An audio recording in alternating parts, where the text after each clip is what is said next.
I first started having problems with my weight after I had my children.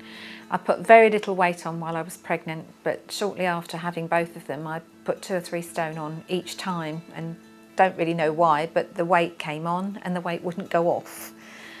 I think I tried everything to try and lose weight. I did Lighter Life, I've done Slimming World, I've done Weight Watchers, I've done all the diets that everybody would be familiar with. But each time I would do it for a while, have some success, the success would stop, so I would stop, and then the weight would go back on that I had lost, plus a little bit more.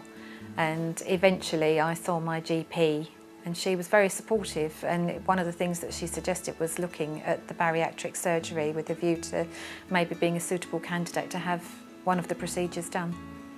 The final decision was made when I was diagnosed with diabetes. It took me about 18 months following that diagnosis to make a decision, but both my brothers were diagnosed with diabetes. My mother has diabetes, and through that she has renal failure.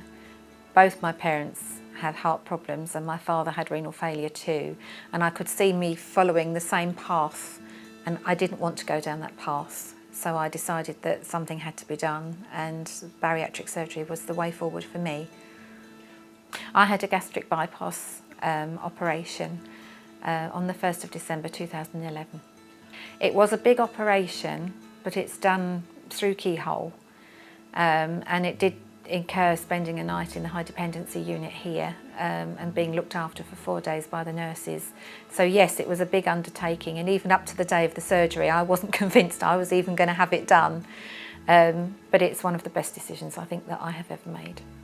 I started to feel different almost immediately. When Mr. Agwal came to see me, he took me off all my diabetic medication and blood pressure medication immediately, just to see how I would go. And initially you can't eat very much, but you start to just feel an enormous feeling of well-being once you start past the first few days. It's an enormous feeling of well-being. I kept track of the weight loss. I never went on the scales at home. I decided that wasn't the way to go, but you realise you're losing weight because you're buying every other week a new pair of jeans in a size smaller. But the thing that really showed it out to me was the fact that once a month I took a photograph to see how my progress came along, because in my head I was still the fat person that had the surgery done, and even now I struggle sometimes to realise that I'm not the fat person that had the surgery done anymore.